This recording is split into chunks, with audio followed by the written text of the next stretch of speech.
Conditions, just the potential conditions. Yeah, I think that's every time there's something important, because for reason.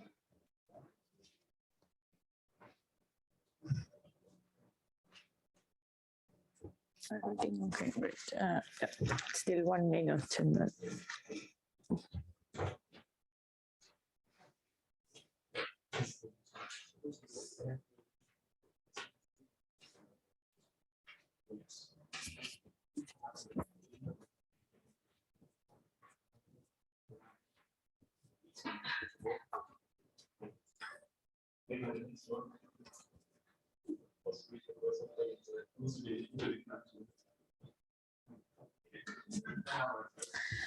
Great.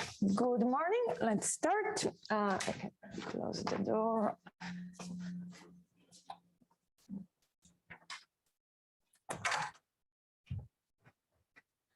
So today we are looking at evolution of wave packets with the special case of Gaussian wave packets, and this is like very towards the exercise 1 of the sheet we are looking at. And we are also looking at wave function in 3D, which you covered last Tuesday in the lecture. Yeah, so 2 days ago. So we have, I think, plenty of time, so please stop me whenever something is unclear. So what's the idea? We want to calculate the wave function of some system. And as in the example, for the free particle,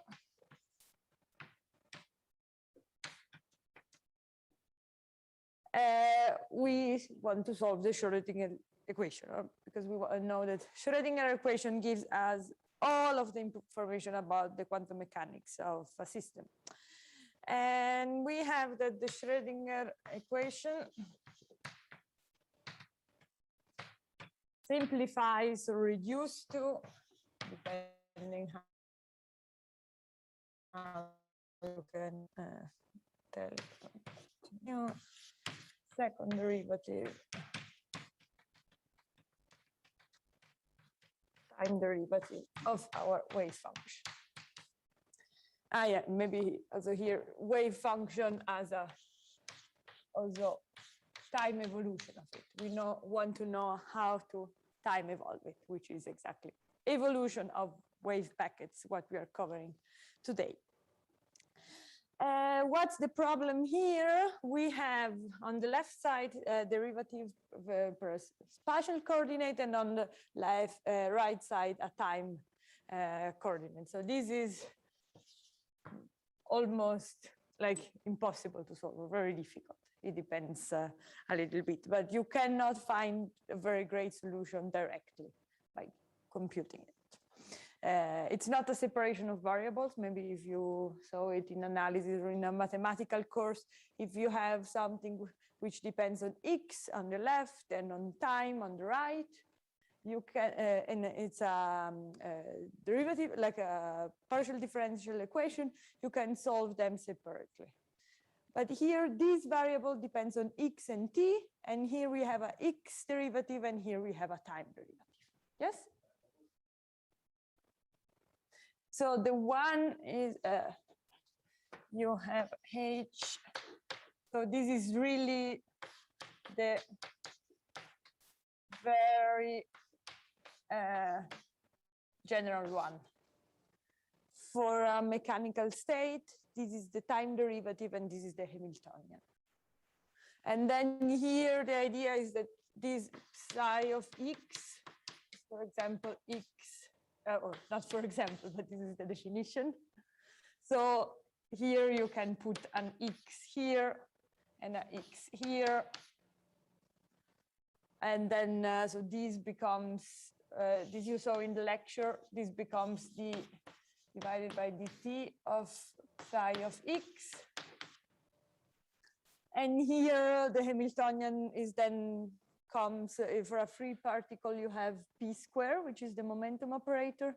And this connects, now you can then look at the real and good, well-done derivation in the lecture, or if something is unclear, come. But then you have a second derivative with respect to x, and this is where, so yeah, the step, so the intuition why from this we come to here.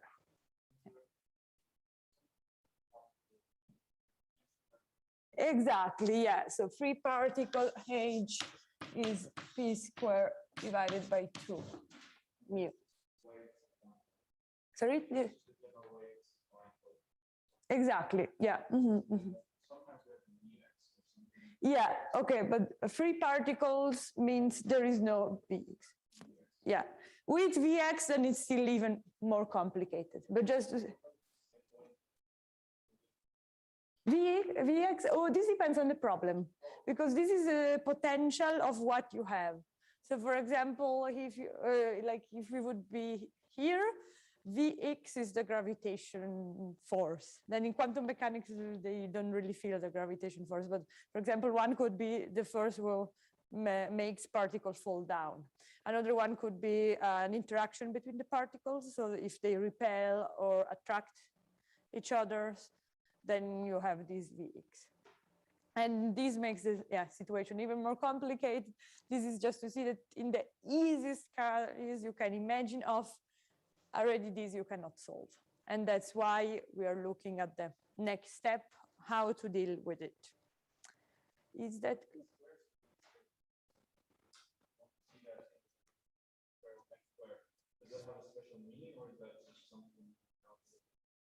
No, so it has a special meaning, absolutely.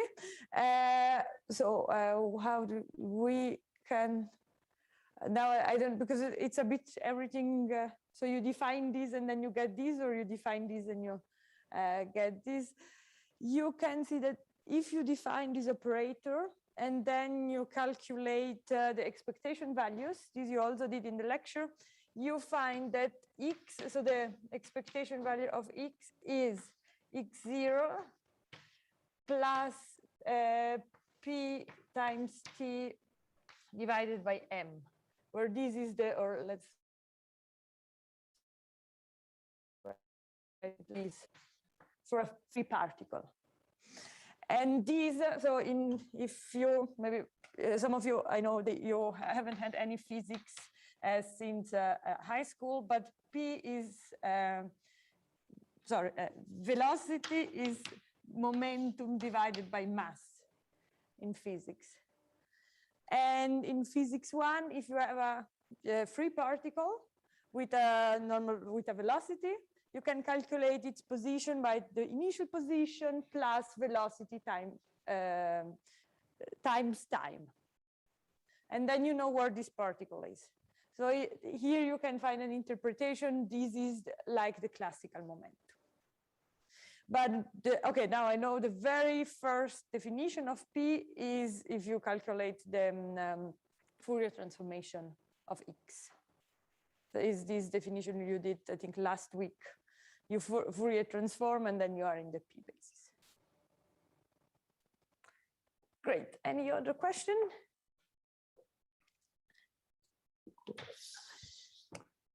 So what's the idea now for the Fourier transformation of our wave function when we are in the momentum basis? These equations, so this we can call a star, becomes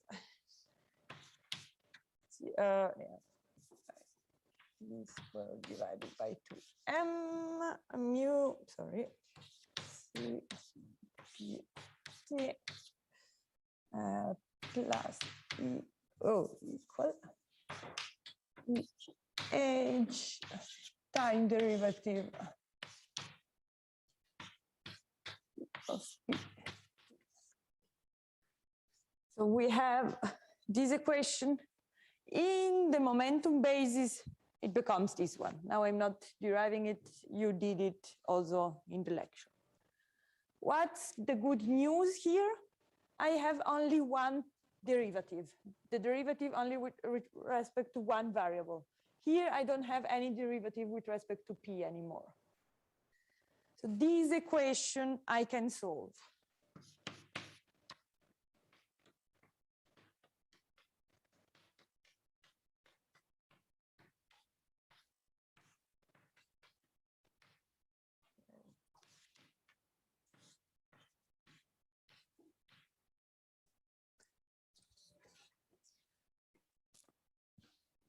So now I have exactly same problem, only in another basis, I can find the solution. So how can we use this tool? I see, like from the lecture, you saw a nice sketch, which is how to jump from one basis and from one variable to the other. And this we also call C1x. If we apply the time evolution, we ideally would find the wave function at any time t. Okay? So here I have my initial wave function, apply time evolution, I find this. But as we see, this time evolution would mean solving this equation. And this is difficult, if not impossible, to do it very, yeah. We know, however, a powerful tool, which is called the Fourier Transformation. And we calculate then the wave function in momentum basis. And yeah, this also we write it many times. If time is equal 0, we just write one variable, psi of p. This is something we can do. It's not very complicated. It's with this integral, as you saw in the tutorial and lecture. And of course, we can also time evolve this one. And what do we find? Psi of p.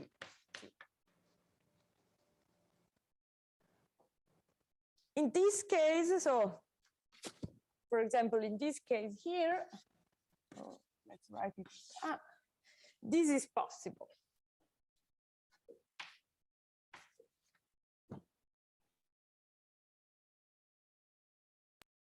We are here, we Fourier transform. This is possible. We have our initial wave function in momentum space. We can calculate the time evolution. We have the solution for this. But of course, usually we want to calculate the evolution of the wave function because the momentum space is probably not very easy to imagine, or it's not actually what we want. So what can we do to go from here to here? Anyone has an idea? Yes? Exactly. So here we do Fourier transform to -1. So instead of going from here to here, we just do this around. Of course, not all of the problems are exactly solvable in this way, because this is now we have the very special case where we don't have any potential. And if the potential, for example, is in the space basis, so the position basis, then we will have some x appearing here. And we cannot solve the equation exactly. But in many cases, the fact is that the potential is way weaker than the momentum, than this term. So we kind of do some approximation on the potential. This we know it's exact, and it's what really is the most important term. The rest we apply approximations.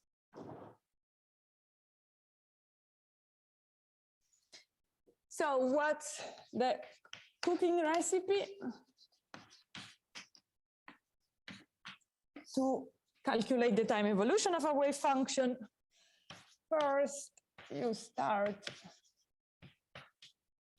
with the wave function of time equals 0,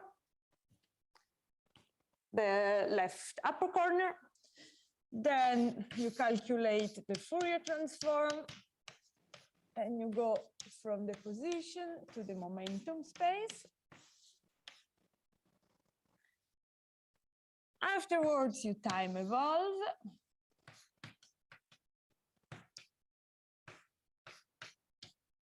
And here you go to from the initial wave function in the momentum space, oh, sorry, like this, to the wave function at some time t. So you calculate the time evolution. And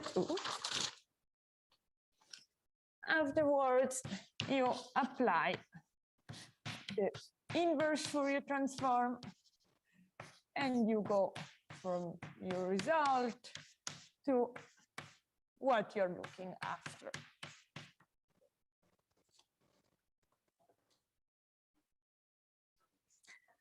Is this clear? Any question? Now, exercise 1 of the sheet of this week is really about this. And what we are doing now is we are doing a recap. And we are going a little bit through this exercise, and we are solving some parts together. And then your exercise will be to go back, probably try to do what we saw in the exercise class now on your own, and just complete the rest, what we are missing. And some stuff you also saw in the lecture, but again, try to, at the beginning, just solve it with other materials. As you will see already, the easiest case possible is quite complicated. So we cannot provide 100 examples because there are not really, So we do a recap about wave packets.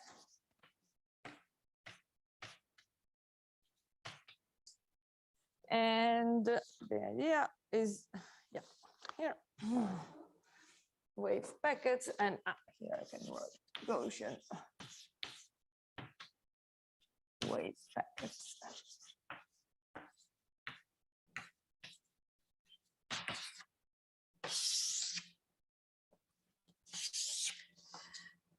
So what's the wave packet? It's a wave function, it's a special wave function which has the form e to the I k x, where k is the frequency. And from this, it follows that this, you also saw in the lecture, has a p minus hk into the I 0 divided by h. So this is basically the step, the Fourier transform step, which is required from here to here. You have it kind of already. You have to plug in this result. Sorry, here you have this. Because we are, okay, here, position coordinate, here momentum coordinate. So we cannot have the same function with different variables. Now about the Gaussian wave packet is a special case, is of course a wave packet with a special form, IKX, and here is where psi of x minus x0 is equal to square root 4 to p square, square to e to the minus x minus x0 square divided for f square. This is the definition. And psi of p, so the wave function in the momentum space, is an exercise calculation here. So now, how can you interpret it, or how can you visualize it? It's, let's write it like this. So we have, if we calculate this here, so like the absolute value of this, we observe such a thing. It's something similar, where the center here is exactly x0, and the width is the term here.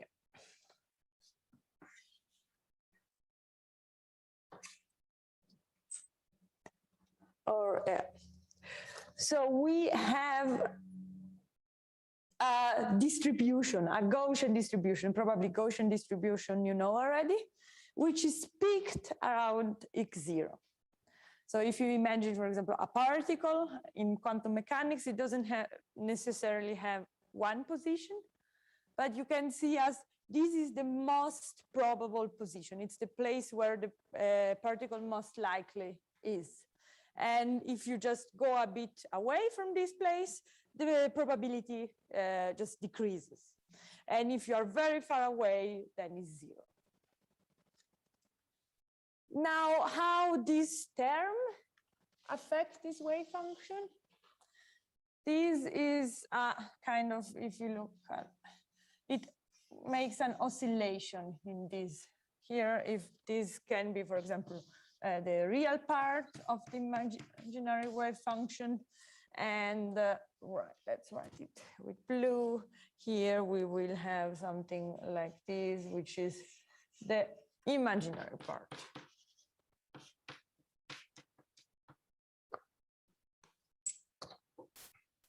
Because, yeah, we are working in the complex plane. Now we are looking at time evolution.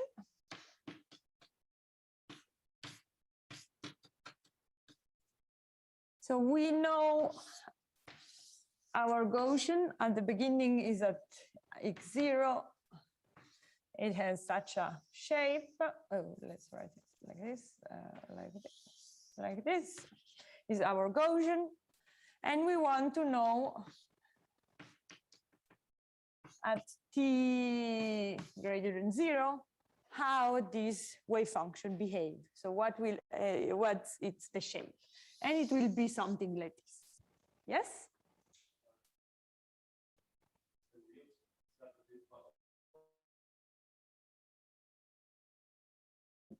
Yeah. How can I say? So absolutely. So this, if you have the wave part of this, you will have a cosinus and such a thing. Or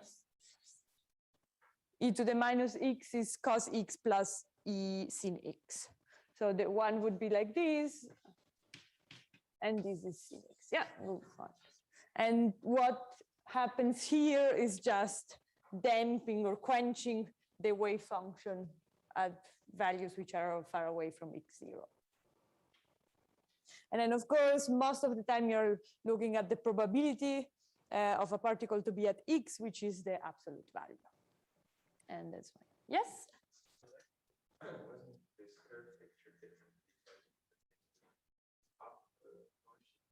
Oh, yeah, sure. Thank you very much. Yeah. So, yeah, this is actually very great point. Yeah.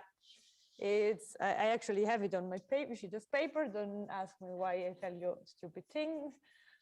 Absolutely. So here, as you see here, it would be from -1 to 1, the cosinus and sinus. So here you have oscillation between.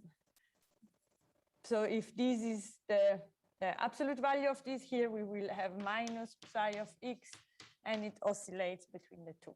Thank you very much. Like this, yeah. But the rest of things I told you are anyway true, and like the principle is exactly the same.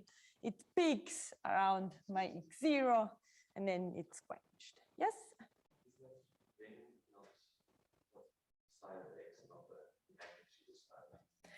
No, because psi of x has an imaginary and real part. Yes. So here, so this is the absolute value of psi of x. And this is minus. What's the question? So your question is how, if you want to plot psi of x. Exactly, and this is what we are doing here. Okay, so this is the real part of psi of x. This is the imaginary part. And this absolute value is d square plus d square square.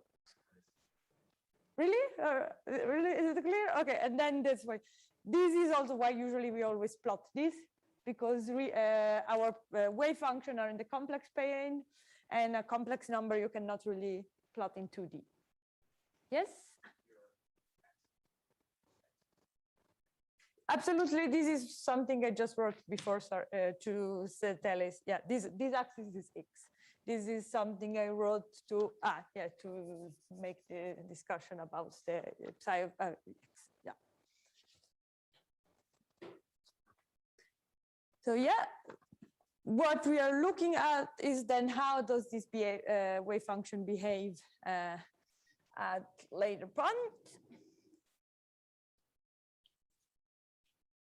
Now we can, and now we are going through a little bit the exercise 1. So if, in case you want to open it, you can, but it's not necessary.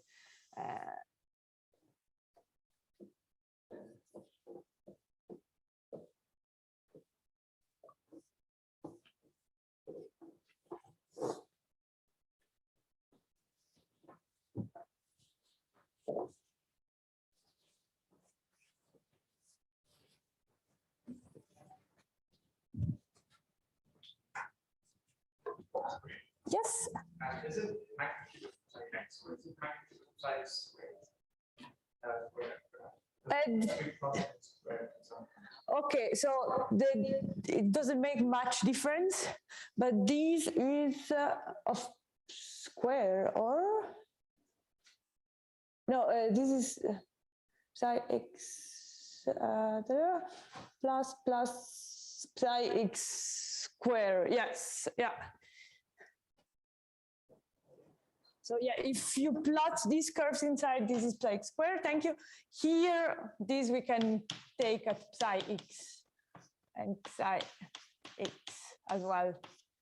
It just, I cannot include this curve here, but it doesn't matter, like the shape is the same. Is it clear? Yeah, thank you for the comment. Yeah.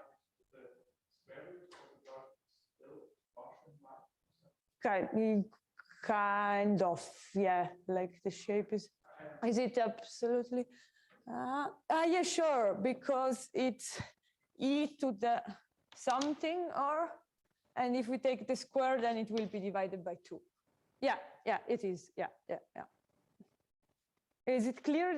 This intuition is actually cool to see, or if we have Gaussian is e to my something, and then if I take the square root, I will have e to something divided by 2. But the Gaussian part, the relevant part is this here. So I have the same behavior. Yes?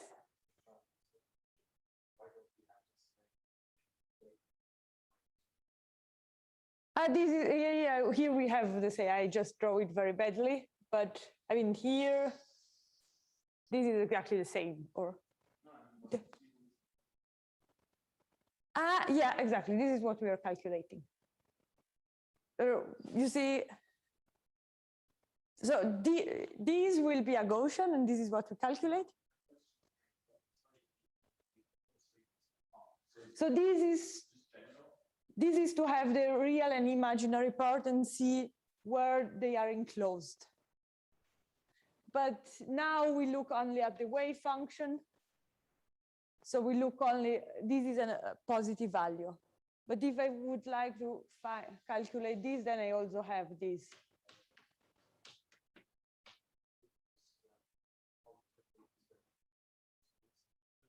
It's always positive, yeah.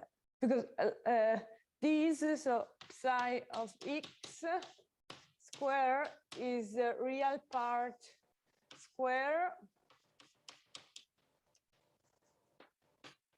plus imaginary part like this square. So this is a positive part.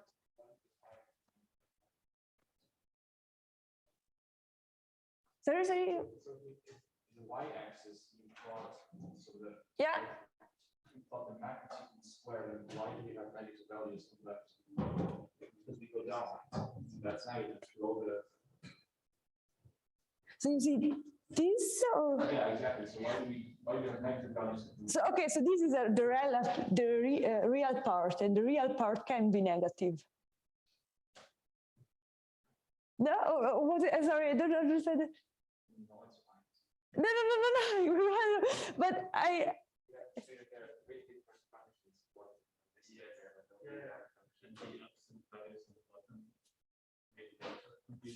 Yeah, this. So this is the real part of my wave function. This white part? Okay, yeah, this is minus the absolute value of my wave function. And so the absolute value is positive. This will be just, it's physically it's not really interesting, this, but it's just to see where it is enclosed. Ah, okay, sorry. This is, yeah, okay. But this, yeah, it was, yeah, okay, yeah. Sorry, yeah. Yeah.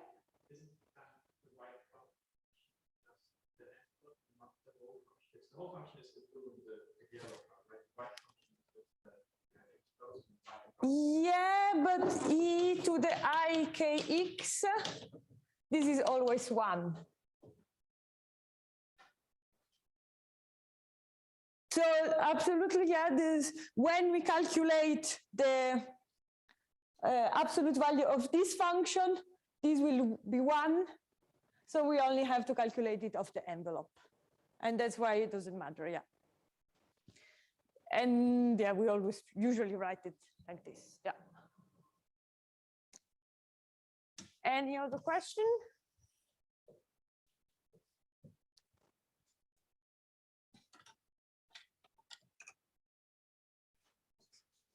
Great. Then we go to the exercise sheet.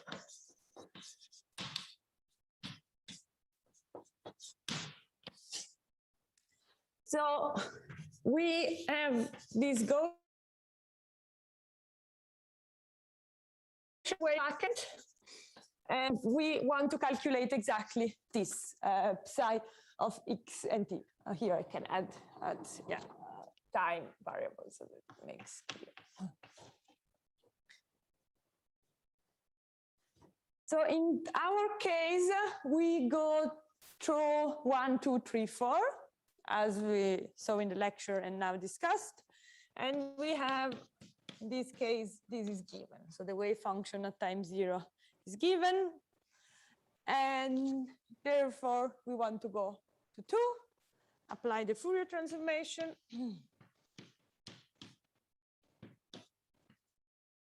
And this will be, if we include this 2 psi of 0 e to the minus bpx divided by h bar. So this is our Fourier transformation. And then this will be your exercise. And it gives, I write the results because afterwards we are discussing how to solve such a problem.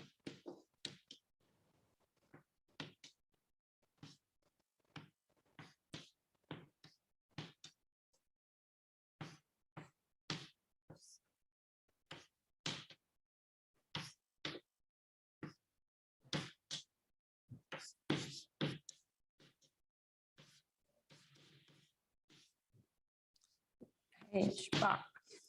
This is the result. Now, so here are calculation with tricks you saw before. Yes?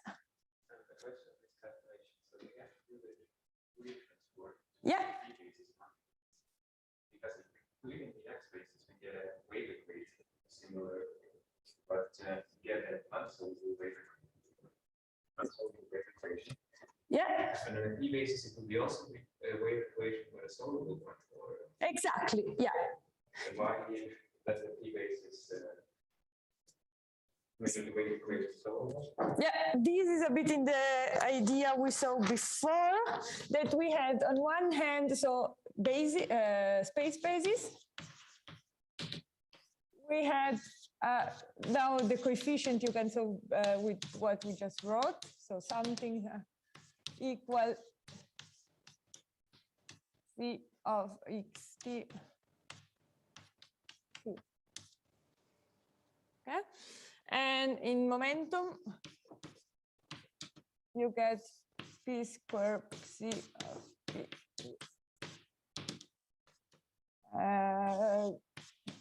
Something again, d c of t. And d, sorry? Exactly, yeah. Yeah, and this you probably saw in some analysis course that dx, of f of x is equal a f of x.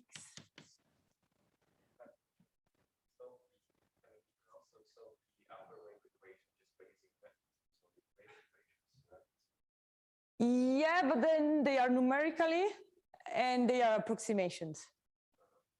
Yes, but of course, absolutely. This is also a way to go. Absolutely, yeah. But in some special cases here, you have an exact solution. And this, of course, is possible in some cases, not all of them, but yeah, it's also a way to go. But okay, this is probably, if many of you are computer scientists, you're like, okay, we just put inside, let the computer calculate. Physicists also like exact solutions sometimes, because then you have really a dependency of all of the parameters and you know how the wave function behaves. If you want to make a plot, then you can also do that. Yeah. Yes? Okay, great. Good comment. Yeah, this is actually a good point. Yeah, great. Yeah, but yeah, this is a great comment. But do you like exact solution, or you're not that? You prefer exact solution? That's great. Then we have a common point. Very good. And but then input the exact solution in a computer. This is also great stuff, because afterwards we want to make plots. Want to see a little bit how it behaves. So we have this, yeah, and we can go to the time evolution.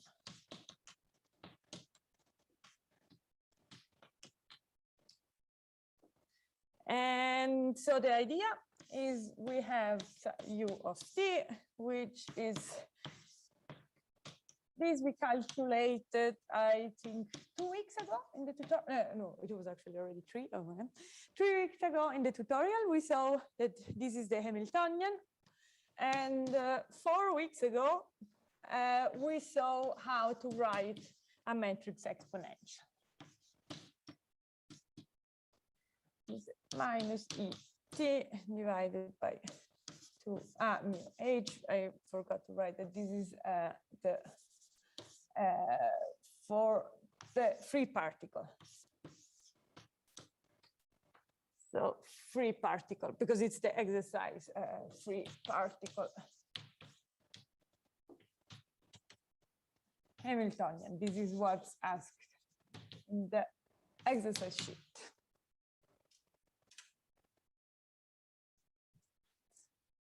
Now, how do we seize it? So what is my psi of t 0? This is given by this p and t equals 0. This is really the definition. Okay, and what we want to calculate is this. Therefore, we will write that psi of p t is equal p 0 of psi of p t equals 0, because this is my time evolution.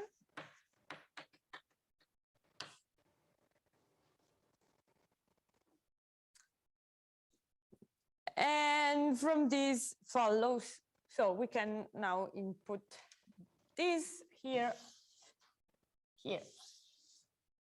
And for this, I'll start on the new line because it's quite a horrible calculation. Let's see if you like exact solution afterwards as well.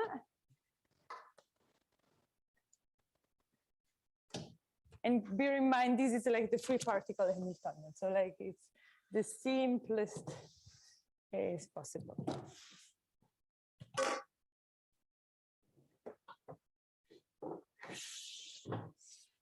So we take this one, we input this, and we see what happens. Here we have P, and then sum from n equals 0 to infinity, for 1 over n square of minus et divided by 2 mu h, which are some prefactors, some coefficients of psi.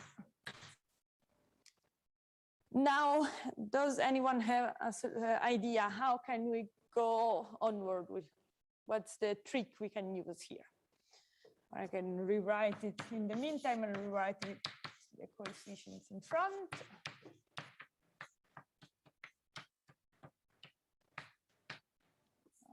And I. Anyone has an idea? What can one do? It's a bit a hint what I did in the last step. We have here our operator and exactly the eigenstates of this operator. Okay?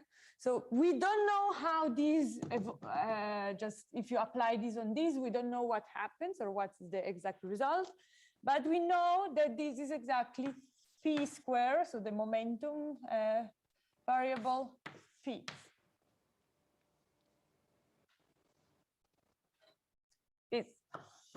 And this, because per definition, p squared phi is equal, yeah, now there are only p, so I don't tell what p, but see, I apply this operator on this state. As it's an eigenstate, I get this state with multiplied by its eigen. Is there? And go, this is a good. Yeah.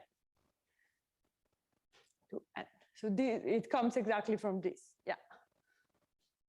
Yeah, because I wanted to, okay, great.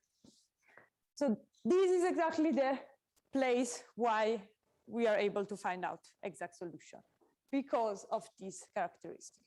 And if you remember 3 weeks ago, when we looked at the time evolution of states, point 2 or 3 of this list was calculate the eigenstates and of the Hamiltonian, because then you can actually time evolve it. Now we have an Hamiltonian where the eigenstates are known, then we can straightforwardly input this value, or this value, this result. And then we get n equals 0 to infinity, factorial minus et divided by 2 mu h, and p, now I write it like p of 2 n p psi. And what is this? Now, this is my wave function in the momentum space. Is anything unclear? So this is really the definition, and this is only I rewrote what we had before. So now what is this? This is again an exponential function. This is exactly what it is inside. I will write it in a second. But this is exactly the definition of the exponential of a number, not a not of an operator anymore, not a matrix, because here this is number, number, number, number, number, number. So this gives me, now I go into this line so that we stay on the same, and minus ET P square divided by 2 mu H bar. And then I have my psi of P0. And this we can see that is actually the solution we saw before. So I think it was, now I don't remember exactly where it was, but I was, did I write it in the Gaussian wave packet? Yeah, this is. So it was when I, how can I tell you exactly where? It's like when we see first part, wave function, wave packet in momentum space. This is the derivation of the results, the result I showed before. Great, now we can have a break and we meet in 10 minutes.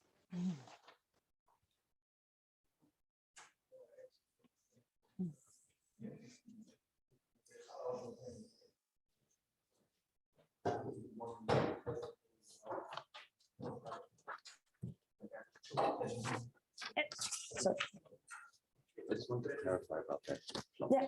So my confusion was, the reason why I eventually just said, oh, no, I understand, was because the magnitude of psi x is an absolute value, but then we were originally, the original curves of the real and the imaginary, where they didn't go into the negative, there you were plotting the magnitude of the real and imaginary. Exactly. And then, but now, that in my mind, I was then confusing it. Oh, now you have two different units because just the real and imaginary has not absolute value. Okay, yeah, so the fact, I mean, they don't have really units. That's why you can put them in the same plot. Because, yeah, but I mean, here I can say this is R. Yes, so maybe units is this is why, exactly, yeah, this is absolutely, usually you cannot plot different things on the same axis, but this is only a number. It has no units at all, so that's why you, yeah, exactly.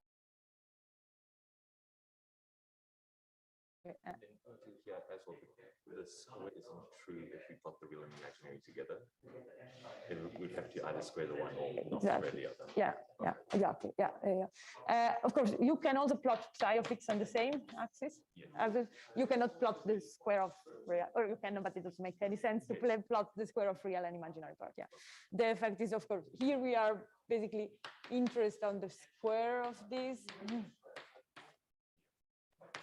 And yeah, this is what, because we almost always look at it. Yeah. And then a question going to the tutorial example, exercise example. We said originally that we had the two Schrodinger equations, one of which was partial derivative with x and t. Yeah. The only reason that we have that, and it's horrible to solve, is because of the Hamiltonian for the free particle. Exactly. So we don't really have two Schrodinger equations, but from the Schrodinger equation, it follows both relations. Yeah, but we actually call it Schrodinger equation in the space basis and the Schrodinger equation in momentum space basis. But it's not that there are like derived from different, like both originate from the exactly from the Schrodinger equation and from exactly that Hamiltonian. Yeah. Okay. Yeah. So if we had a Hamiltonian that was slightly different and make it easier to solve. Can I take it back? Sure. Sure. No problem. So if we had a different Hamiltonian, it may be easier to solve for it in the space basis, not in the momentum, the kinetic term, this is always present. Always present. Yeah. Okay. That's why usually you tackle this problem in this way. Okay. Yeah. So there's, except, yeah, but this is like the one, because a particle always has that, yeah, exactly. And then, of course, if then space coordinate come inside as well, then it's a mess. Yeah. Yeah. Thank you. No problem. More questions. Yeah. First of all, we can think intuitively that Yeah. the potential energy of this particle, because it's from the momentum operator, Yeah. the potential energy of the particle is described by the waves from which this particle consists. Since momentum operator basically measures squared coefficients of the Fourier basis. Yeah. And how you would imagine kinetic energy? What does it do with these waves? Does it make them faster or change the period? So Because we have Different. Hamiltonian as some potential and kinetic. So this is just describing the waves the particle consists of. mhm. And then kinetic energy, it would like make the waves like this, or would it? What does kinetic energy With mean? time, you see, is the L or what? Yeah, with this term plus tau t. Yes. Okay. So if we look, I try to tell me if it's what you're telling about this. No. Not in the free particle thing. Okay, not in the free part. Okay, then it depends of what you have. Intuitionally, this So does, if this describes the waves of which the particle consists, because we look Yeah. at the particle in this thing not as a particle, but as a wave, yeah, A wave. absolutely correct. Yeah. probabilistic wave. Yeah, we call it wave function. Just yeah, but it has a probabilistic character. Yeah, So the yeah. other term, what would it do with the waves? Then it depends what's the other term. But it's what like, happens with that? okay, Does it get yeah. faster? Will the probabilities change? This depends on what the other term So tells everything you. can- Exactly, yeah, yeah.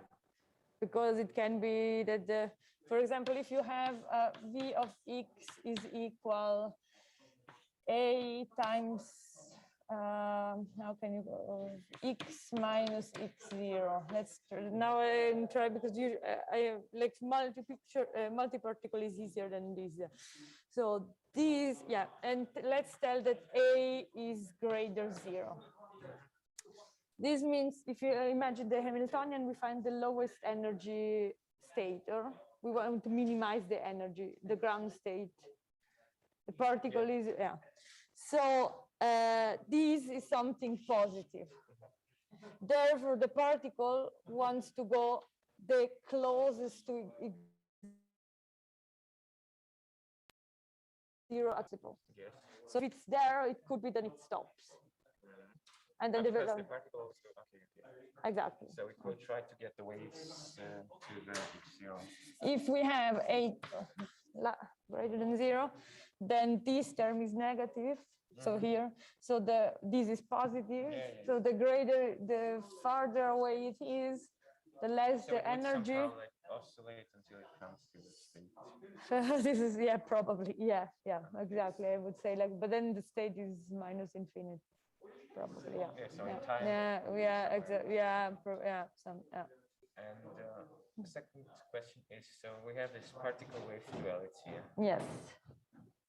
but we combined it into one thing by saying a particle is a probabilistic wave. Yeah. So now we don't have particles anymore. Yes, yeah, kind of, yeah. And how should one think intuitively about this?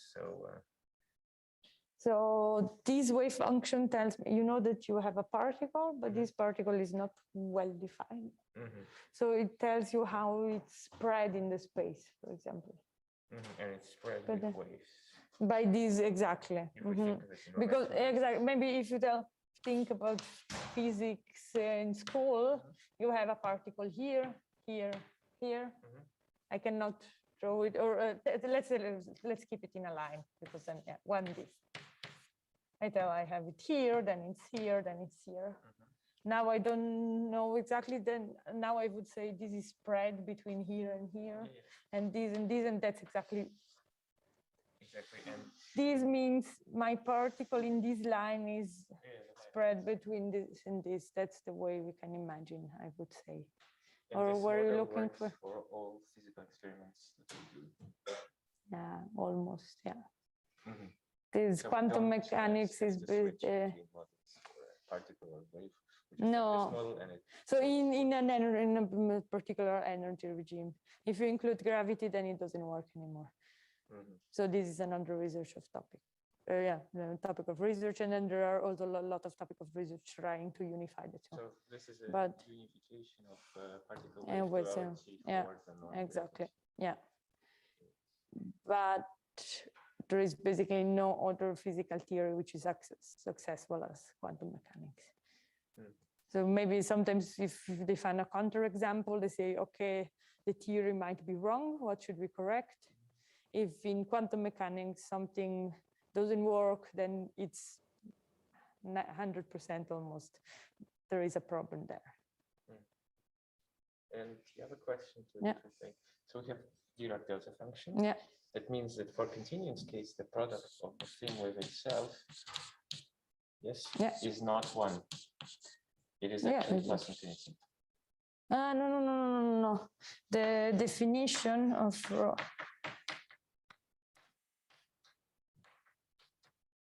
So this is definition. So if you have x prime. Dirac as a limit implies that this is like something like this. So here we have plus infinity if they're the same. Okay, but this is different than this one. Okay, come product is defined as a Dirac function or no? No, then this would include integral over. No, these are basis vectors. Yeah. So if we have a basis vector like this and a basis vector like this, what is the value? This is one. One. Yeah, I show you after the lecture why. Yeah, but this is exactly one. As a Dirac function. Okay, this is then not seen as a distribution, is a definition we use to say this is one, to say this is one.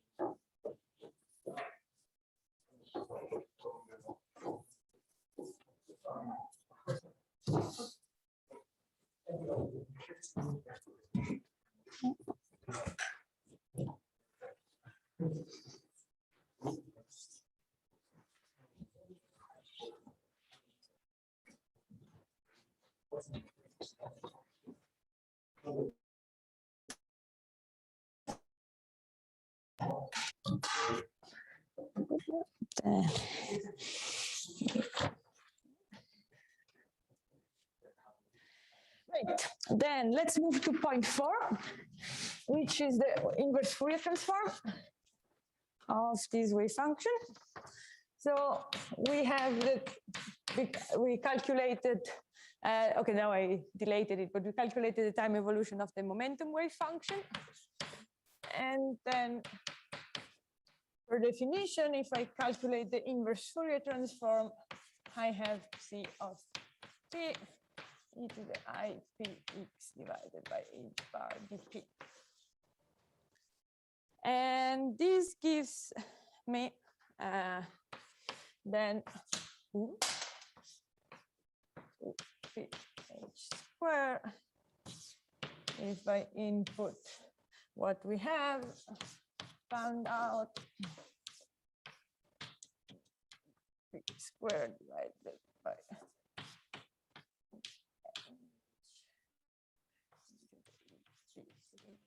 divided by h bar dp. And these give me quite a horrible beast. To h4 to sigma square p h square integral exponential of sorry, my hand is getting tired. P minus h sigma square divided by h square minus n.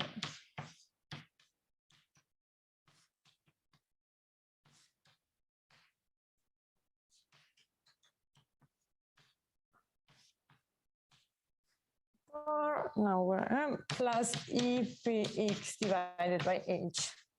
Now this, I'm not explaining is any term, this you can do at home and then see if you recover the same result. Why did I write it? Because as you can see, this is a bit tedious. It's not really straightforward. How can you solve it? So what we are discussing now is like how to solve such an integral.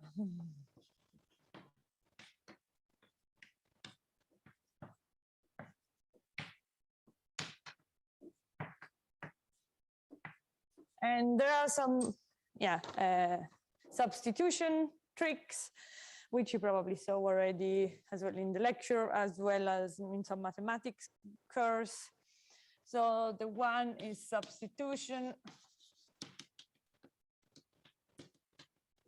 And in this case, you go from P to P minus HK. And what does that mean? It means that instead of writing P as P minus HK, we write P. This would transform my boundaries because instead of going, because I integrate with respect to P. But here I am from minus infinity to infinity. So if this doesn't matter if I integrate from P minus HK, which is a small number. You can just imagine if you want to integrate, this would be from A to B. And this is your x-axis. And then you shift it. And this would be A to B.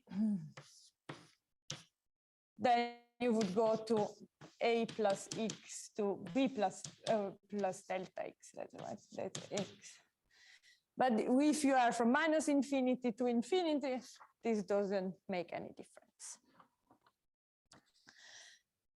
Another one is this, I think you saw it already, the exponential of P of AP square dp, and this is square root of P over A. And this you don't have to prove. You can do it if you want to have fun. You probably saw it in some mathematical courses. It requires the circular coordinates, like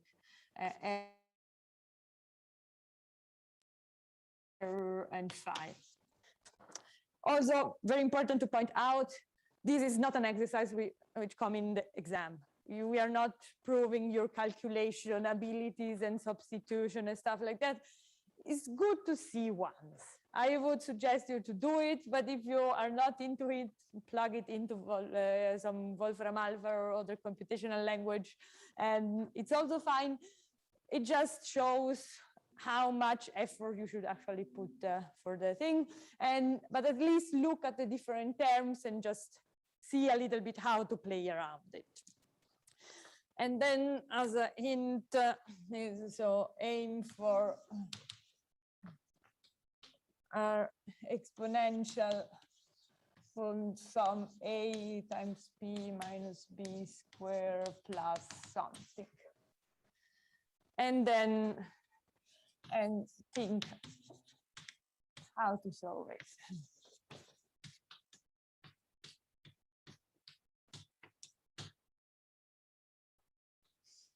And the results is given. Okay, so you can see if you went in the right direction. If not, don't worry, you don't have to spend your weekend to figure out what's the result. So now this is the part, the tedious part, the calculation. These are the two tricks. We now move to a more intuitive part, which is probably more fun. And it is like, so this is the E part of the exercise sheet, but if you don't have it with you, don't worry. It asks about these values, so like the expectation, the probability of the wave function to be a position x at time t. And this is given, I'll tell you, so the result is some, I'll write it in a simplified form, a function of t of an exponential of something, let's write it c times x minus x0 minus a d square divided by some e. And then times ekx minus et and something. So this is also maybe with what we discussed before. The absolute value, this is 1. So it doesn't matter me. This only gives the oscillation between what matters here. So it's not very complicated. Actually, here, so this helps me to go to F. That's why I wrote this. It asks about the expectation value of the position and momentum operator at time t. What or how is it given here? So the important part here is, so for x,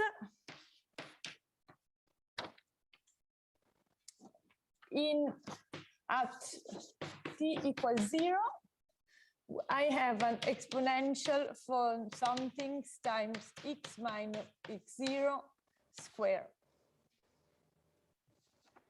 with a minus. And these, and from here also psi of x t of x0. And this gives me that x will be x0 plus pt divided by mu. Here is also an expectation value. So here, to calculate the expectation value, maybe the first thing you would do is like doing an integral over x of psi of x t times x, which is fine, but the formula is quite complicated. You can do it, it's a great exercise. So what can I do it more intuitively? I can read out this x0. This x0 is what's subtracted from my variable. You see, here I had, which is exactly here. Now I have x, my variable, minus something else. So this is exactly my x0. I will have that x is equal to x0 minus d, and then plus pt divided by mu. Is this step clear? Yeah. Here, this is, yeah, thank you. Thanks here. We write, yeah, there. This is the way you write it always, and usually you put this. Or sorry, here actually it's the expectation value, but these are numbers we know, so these are really x0 minus t.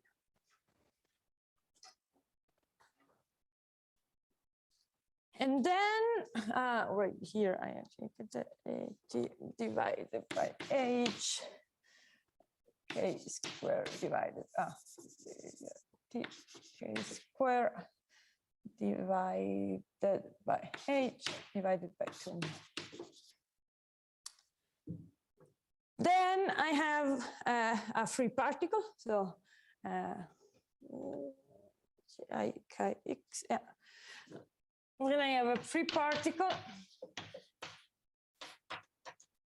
From this follows that my expectation value of t is equal h bar k. And this you saw in the lecture, it's constant. So I have this term here. Oh, it's a mu. which in my whole life was a m, and that's mu. That's why I did my best to write mu everywhere, but of course at some point I would. So here I have this value, which I can put here. So I calculated my expectation value of the position in 3 minutes or less instead of solving a terrible integral. And this is a powerful trick. Probably the first time you don't really trust yourself to do it. So it's also good to really calculate the integral, but afterwards it saves you so much time, and it's also way more likely that you don't do any mistake, which in integral calculation can always happen.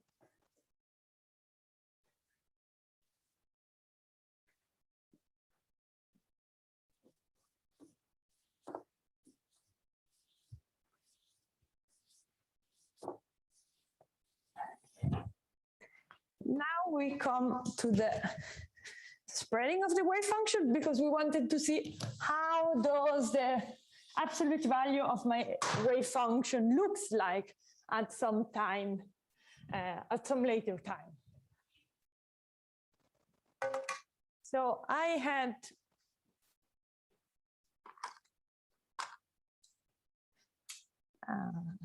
where is this? Here. So the width.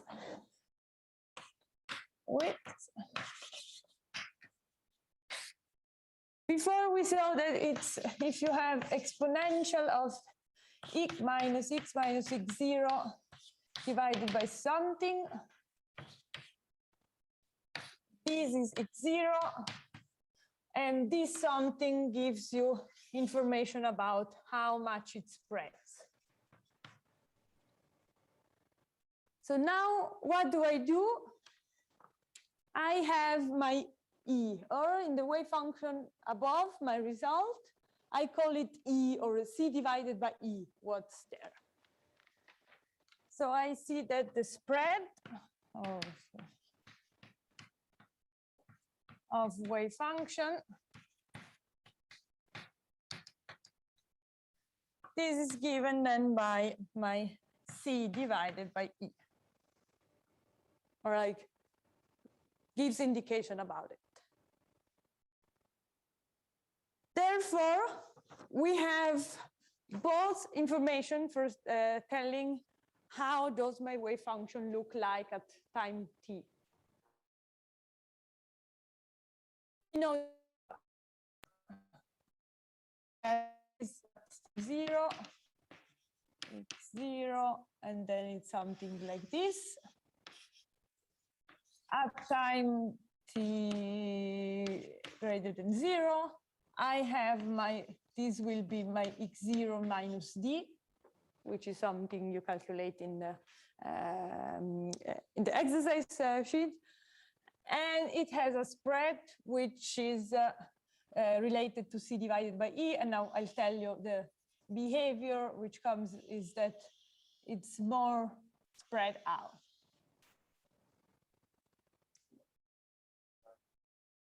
Sorry, what? So this you can see in the exercise sheet. You find it out from the result. It depends from the cases. Now I'm not telling you because I wanted to go more for the intuitive approach. You can see actually, yeah, if you open it, I have it even written here, but it's not particularly interesting. So it's actually we can, 4 sigma square plus 2 ETH bar divided by mu. Yeah. So this is C divided by E.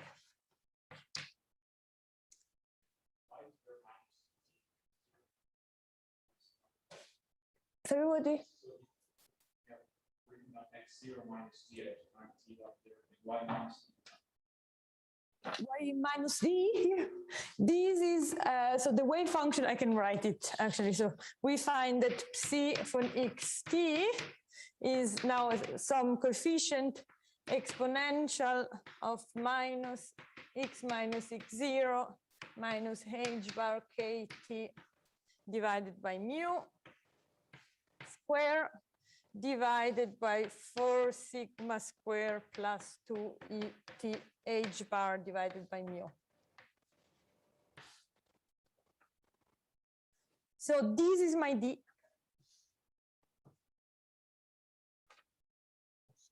Or minus D, because here I wrote it as a minus, but yeah, so this is my minus D. So here we see the displacement. So if I was before at x0, now I'm at x0 plus hkt mu. So because this I can write it at x minus x0 plus h bar kt divided by mu. So this is now the place where my Gaussian peaks.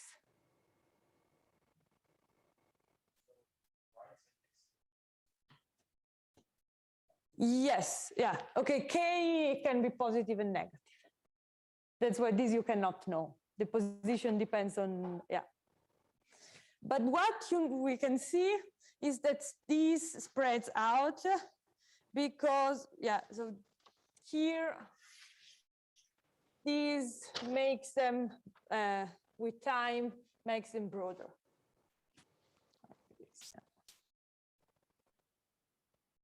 And, oh, no, actually here, yeah, this is correct.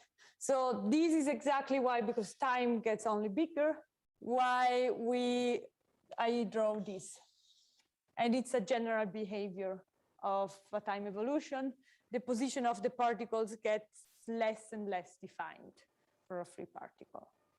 While momentum, this stays constant, as we saw before. This is like always h bar k. So the expectation value stays constant. And so this is the specific case of our Gaussian, given in the exercise sheet. The effect above, so with me, this minus t, c, and e, this is something you can use in general, also with different Gaussian, without calculating all of the integrals. So yeah, this is probably a good exercise if you look at it.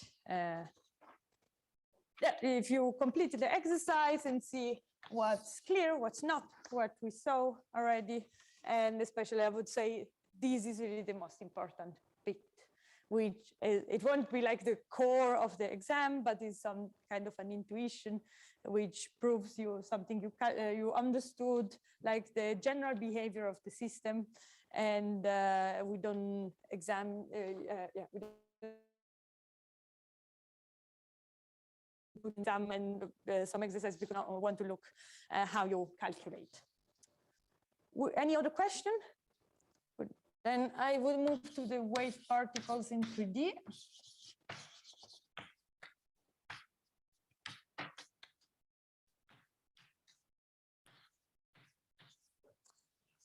And so what's the idea? So up to now, we looked at 1D system. So we had a line from minus infinity to infinity. We had a particle, and with its wave function, we wanted to know what's the probability this particle is in different places. Okay, so this was exactly why we always put here like psi of x or square is, now it doesn't matter. And we found, for example, something like this, but also something completely different. It could be also something like this. These are like, oh, not negative, of course, now, sorry. It could be, yeah, this is a very unrealistic situation, but it could be also something like this. Now, as you probably know, we think we live in a 3D space. So we should generalize to more realistic situation. How can we imagine it? First of all, in 2D. So here we have a plane, or like my blackboard. And in classical mechanics, my particle would be here, here, or here. In quantum mechanics, the particle has a probability of being in some space. So it would be like maybe in this kind of region of space. And then the probability here, it's probably different than here. So what we do? We write in a 3D, we should imagine this in a 3D. So this is my third dimension. And for example, a Gaussian wave packet in this case would result something like this. Going like I have my sheet, and here this is the probability function on finding my particle here, which peaks again around my x0. And this, of course, then evolves over time, and then it can go here and things like this. Is this picture clear? So you have to imagine plain wave function probability giving me this up, and it's already difficult to draw this. In 3D, now my space is, of course, three-dimensional. And I have a particle here, which has some probabilities. This we cannot draw anymore, because we would need a fourth dimension, which we cannot really do. Yes? In this, yeah, you could sure. Yeah, this is absolutely, it's also done. You say here, if the probability is 0, then it's red, and if it's 1, it's yellow, and all of in between. Absolutely, yeah, exactly. But I mean, doing by hand, it's pretty difficult. Yeah, once I heard an interpretation of what the fourth dimension means for us. If you imagine a word in 2 dimensions, and then you put a ball into it, you make it, this is my sheet, and I just put a ball inside, and it goes out in this direction. The ball starts to be a point, then becomes larger for a guy who lives in our 2-dimensional world, and then it starts becoming smaller and smaller and disappearing. So if the 4th dimension exists, we would start seeing shapes appearing and disappearing in our space. So, but this is absolutely not important for now. The idea is we have a 4th dimension in which we, the 4th coordinate, or 4th dimension, which gives us our wave function, and we then don't draw it anymore.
Great.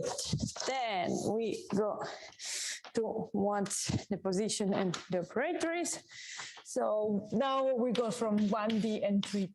The second 2D is exactly equivalent to the 3D.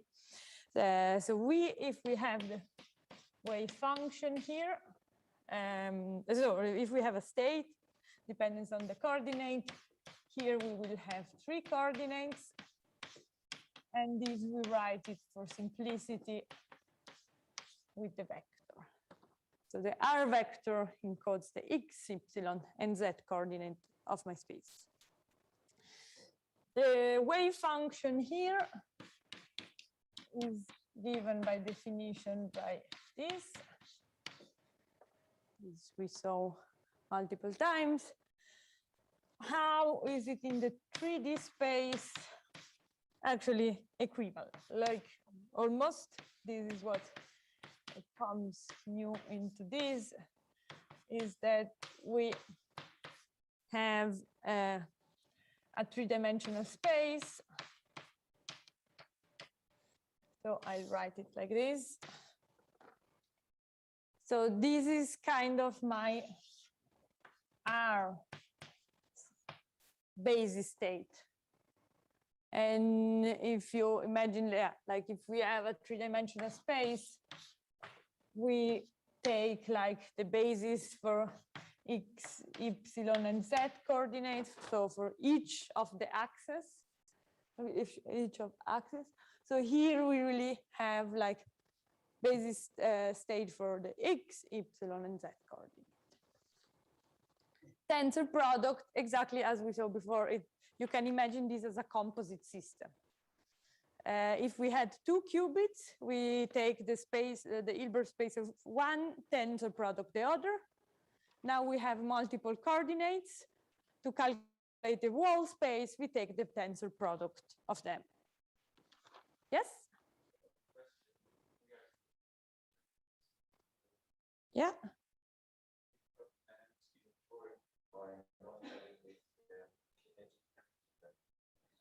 No, uniform dynamic is ensured by these. Sorry, no time dependence. Yeah, but can we have a time dependence in this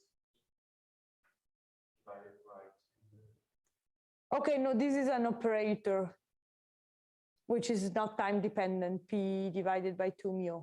So you can't have it. I mean, here you have p squared divided by 2 mu, and this has a definition, which is time independent, is space dependent. It's the second coordinate of x, or it's a consequence. You could add something time dependent here. But this, the kinetic energy term is this, it's always present and it never changes. Exactly, yeah. No.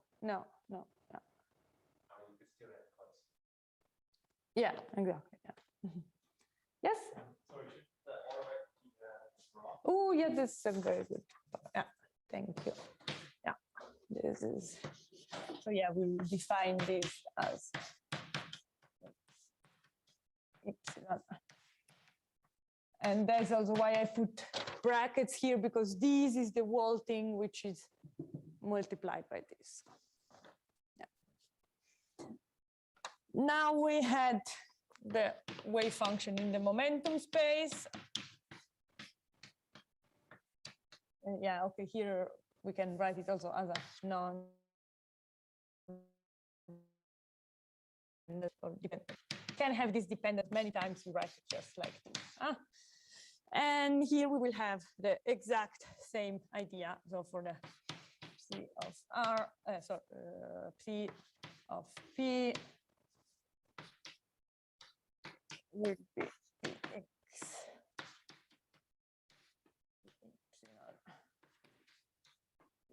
Z of P. Okay, let's write it like this. And here I have to put, yeah, this. Great. Then I have to go back here. What's so how to deal with a tricky space?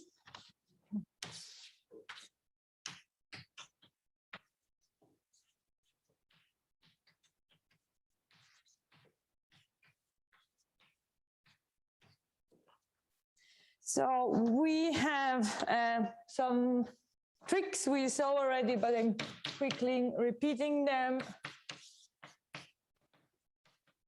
So if we have three operators which are defined in the x, y, and z space, that's how I write this, and we want to act them on a psi x, so in a state which I write it like this. Psi x, psi y. So these are like the three spatial coordinates of my wave function. Then these will be, so I act with the first operator on the x coordinate, with the second on the y coordinate, and similar for the z coordinate. And this comes maybe from the order of the tensor product. As you can see, it's very easy.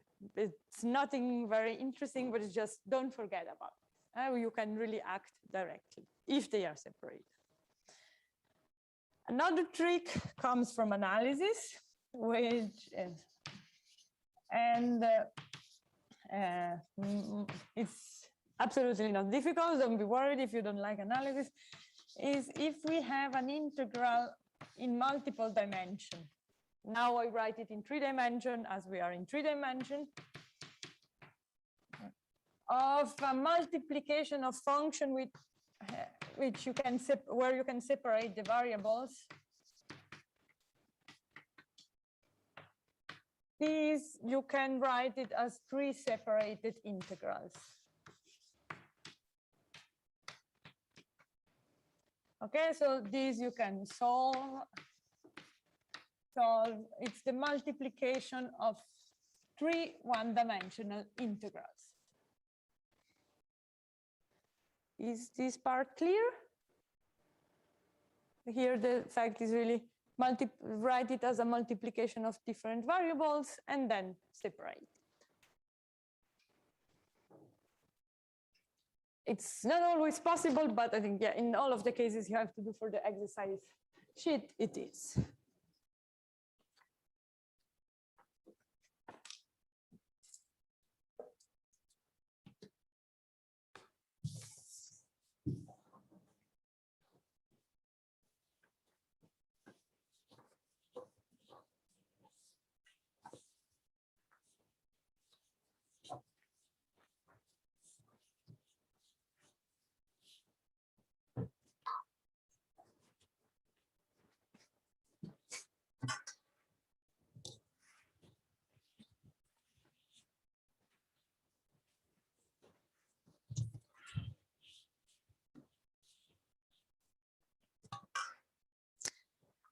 Then we can move to the part. So yeah, once